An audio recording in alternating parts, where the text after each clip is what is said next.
So today I'm going to actually end up with a little bit more odds and ends of Adobe Illustrator to talk about um, the some other tools. Oh wait, no, so today I'm going to talk about color and how everything kind of like revolves around color within Illustrator. So I'm going to start out with just a rectangle tool to draw like a rectangle of some kind. Now, if you remember from last time, what we did was in order to add color, we can go over to our fill option over here in the toolbox, and we're going to double click, and we get this color picker.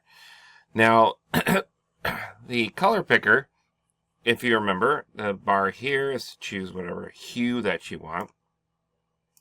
And then this will choose whatever value that you want of that color. So it's like if I go up to the corner, it's very bright. If I go down to the other, down here, it's like very dark with a slight tint of that color. So you can choose whatever value you want. But what I want to point out is that over here, there are a series of formulas. And one is there is a CMYK formula. If you're a graphic designer, you know what you need to know what CMYK stands for, and that stands for cyan, magenta, yellow, and key, which is typically black.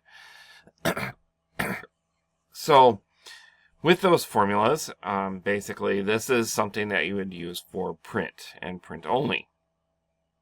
RGB is a formula here that will actually revolve around anything that is emitting light, like your computer screen or your phone or projector or anything else that emits light. So this is referred to as if there's a certain color, this is the formula for this color in RGB. Then you deal with the like hue, saturation, and brightness. So you got these three different formulas for that particular color. Down here refers to the actual hexadecimal number, which if you're a web developer, this is a code that you want to know. And this refers to that color in a hexadecimal format.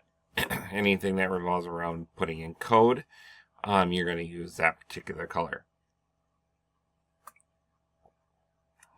So I'm going to choose that color and I'm going to hit OK. And I'm going to go up to Window and show that there is also an option for color here. So if I choose that color, you'll see that here is a certain set of sliders that will allow me to kind of like rotate or slide over to make it a little bit more cyan, a little bit more magenta, a little bit more yellow, and a little bit more black or key, if I so want to.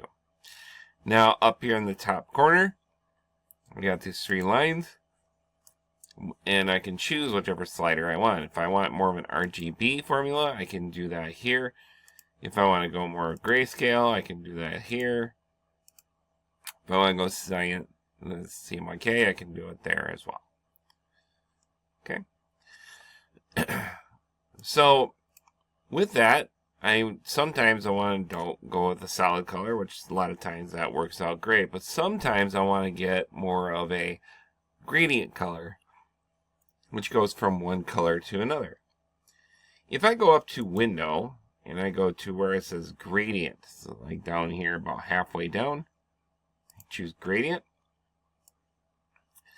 And here is a gradient palette. Now there are three different types of gradients. One is a linear, one is a radial, and one is a freeform.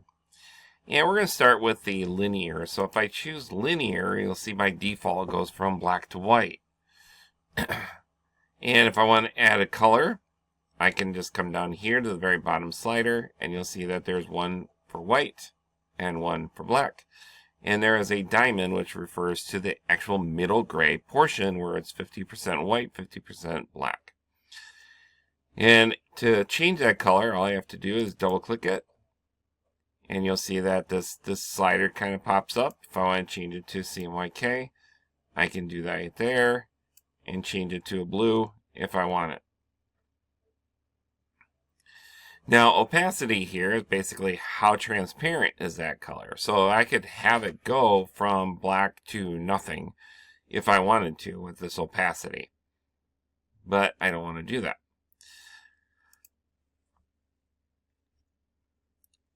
So I'm going to go up here where the black is. I'm going to change that color. So I double click it, go to cyan or CMYK. I'm going to change this to, again, more of a darker blue. Get a subtle change. You can see that there, which sometimes works out well for subtle changes like this.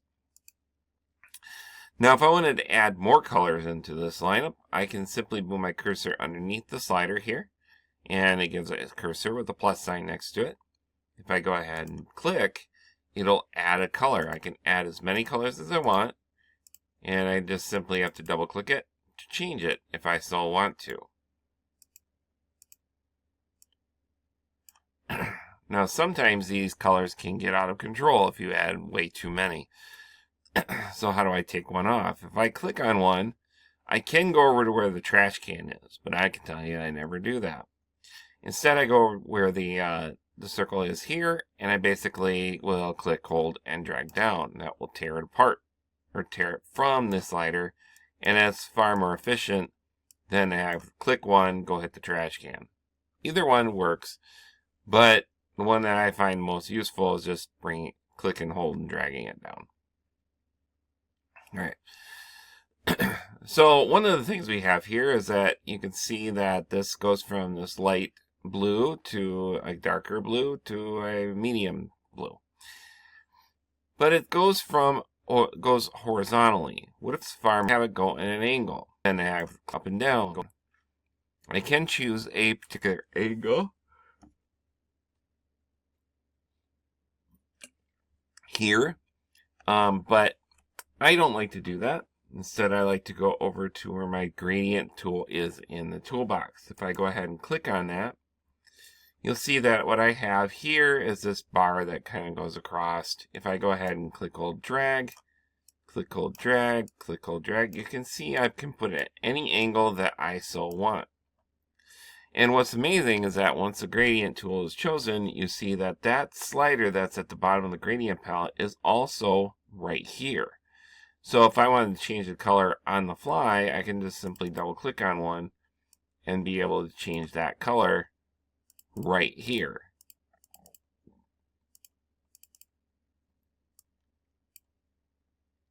Okay. I can also tear it apart. If I go ahead and click, hold, and drag away from it, it'll tear it off. Okay. Which makes things a whole lot easier when you're dealing with gradients. Okay. All right, so I'm going to change this back to a solid, and how I do that is I can simply go over to the fill palette, and underneath there is this fill, gradient, and red slash for none. If I had a color here, that'll allow me to kind of like choose whatever color I want. Now, there is another form of gradient that we can actually add into the mix here.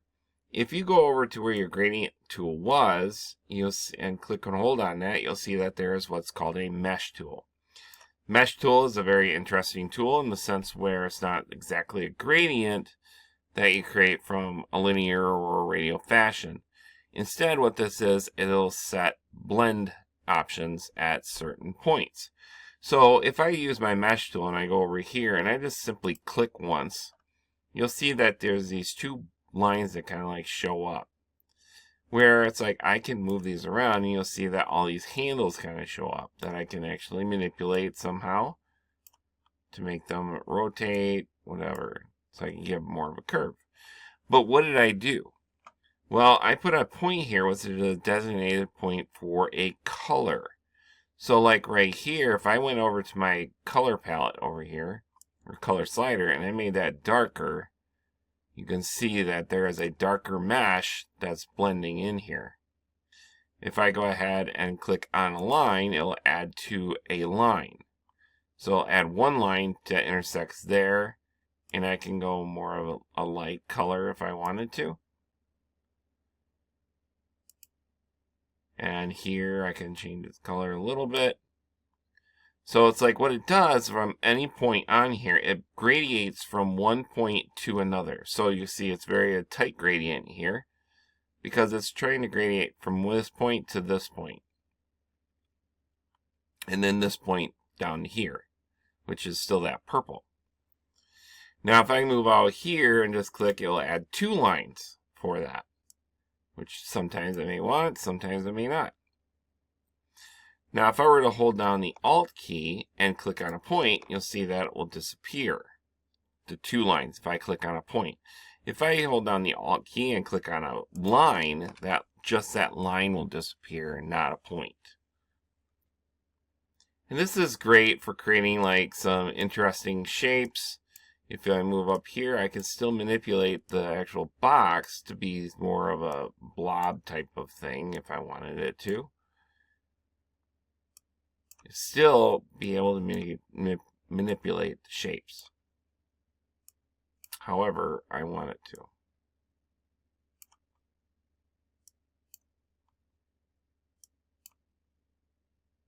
So like that.